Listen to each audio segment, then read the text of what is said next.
Albert Einstein, probably the greatest human mind ever existed, revolutionized science and space, but he married his first cousin.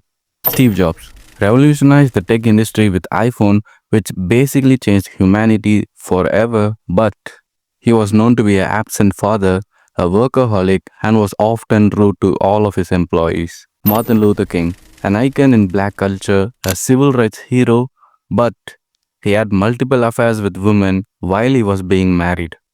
There is always two sides to a story.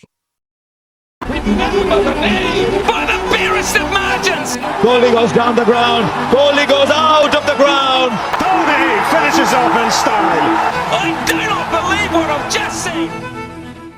Murali Vijay, born on April 1st of 1984, he started his cricket career a little late as compared to others who started their career early. Vijay was a late bloomer as he wasn't even part of his school cricketing team, but as he started his career in 2001 for his college cricket team. Though he started late, Vijay had raw talent in him as in the next 5 years on 2006 at the age of 22, Murali Vijay would get selected for Tamil Nadu's Ranji team, and not only was he part of the squad, he also made his debut in 2006 and he was a standout performer for Tamil Nadu in that season as he went on to score over 600 runs during the 2006 to 2007 Ranji Trophy. He was well known for his long opening stance, notably with Abhinav Mukund. Vijay had a compact and elegant style of batting which helped him to get selected for the India A team. On the other hand, in Indian cricket, during the third test match versus India and Australia, opener Gautam Gambhir was banned for one test match due to on-field altercation with Shane Watson. This led to Indian cricket team management looking for an emergency replacement for him,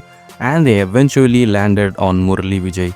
This led to Murali Vijay's test debut, in which it would also be Sourav Ganguly's last test match. Vijay showed great temperament throughout this innings, stitching a 98 runs opening partnership with Virendra Sehwag in the first innings and a 116 runs opening partnership in the second, in which he scored 33 runs and 41 runs against a bowling attack consisting with the likes of Bradley, Mitchell Johnson, Shane Watson and Jason Grazer.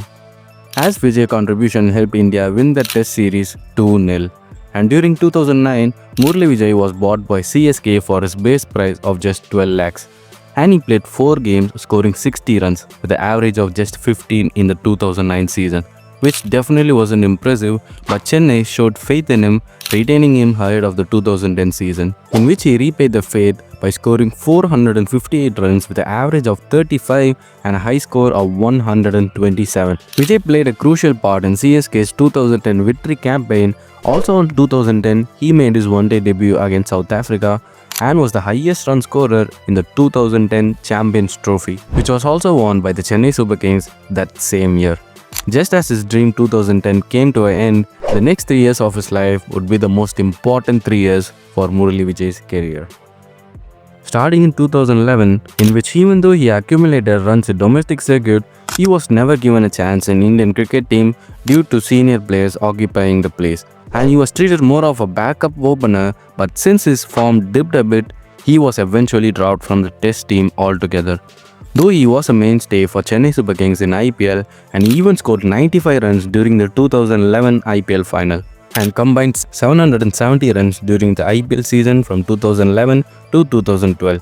But even though his achievements, he was still not part of the Indian cricket team in any formats. But 2012 would be the year where Murali Vijay put his entire career on the line for his heart. Before I continue, I just want to say that I absolutely do not condone any sorts of cheating. So with that being said, let's move forward.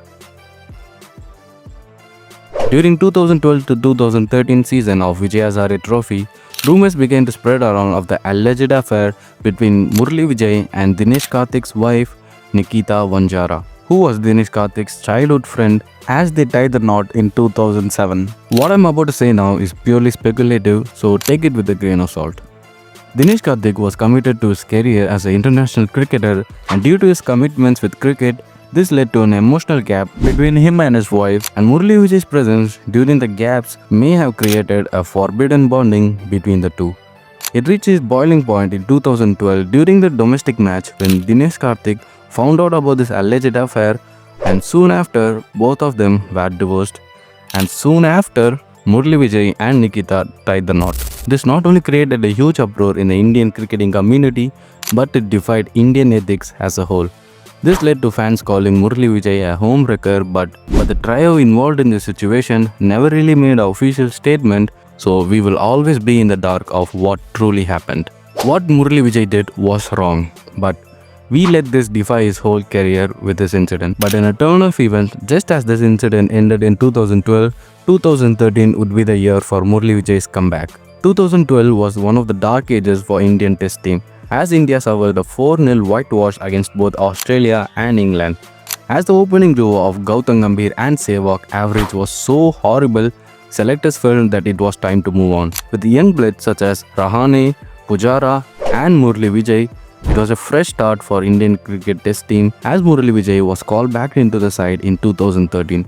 As during the second test with Australia, he would go on to score 167 runs, which was his career best, and he would go on to stitch a 370 run stand between him and Cheteshwar Pujara, and 163 runs in the third test, scoring 430 plus runs in that entire series, cementing himself as the new face of Indian opening as selectors dropped Virender Sehwag altogether. He reached his pinnacle in 2014 England tour, in which he scored 146 runs at Trent Bridge when all the batsmen were dropping like dominoes, finishing as India's highest run scorer in that series with 402 runs to his name.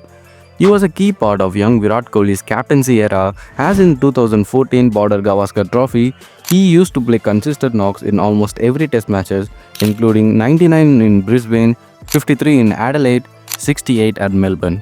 He continued to be India's opener for both home and foreign conditions, and he did perform, as he became a mainstay for the team, and also in limited formats, he was part of the winning Indian cricket team in Champions Trophy 2013, and he was also appointed the captain of Kings Level Punjab during 2016 to 2017 IPL season. But just as things were looking bright for him, injuries crept in. As in 2017, he started to lose his form and was succumbing to injuries. During 2018, he scored a pair in London and was dropped mid-series in replacement of KL Rahul, and played his final test match in India's infamous victory against Australia in 2018 Border Gavaskar Trophy, where he was almost done, in which it was the end of Murali Vijay's test and international career. And as the fade out started to happen, he returned to Chennai in 2018, but Murali Vijay was only given an opportunity to play 6 cricketing matches in 3 long years. And during 2023, he officially retired from all forms of cricket, as he finished with 2,619 IPL runs, 3,892 test runs, and almost 14,000 first-class runs, and now works as a commentator and a coaching expert. So what was the purpose of this video? To defend Murali Vijay for his actions? Absolutely not. What Murali Vijay did was wrong, but I think it should not fade out his achievements and what he has done to the nation. Stepping up to the task when India was at the all-time low where no one expected, he performed brilliantly. And if it wasn't for Rutraj Gaikwad, he would be in my all-time CSK's playing level. Bottom line is, Murali Vijay crossed the line he shouldn't. But just as much as criticisms he receives in that incident, he should also equally receive just as much credit in the things he has done right for Indian cricket team. Thank you so much for watching this video. This is WCA and see ya.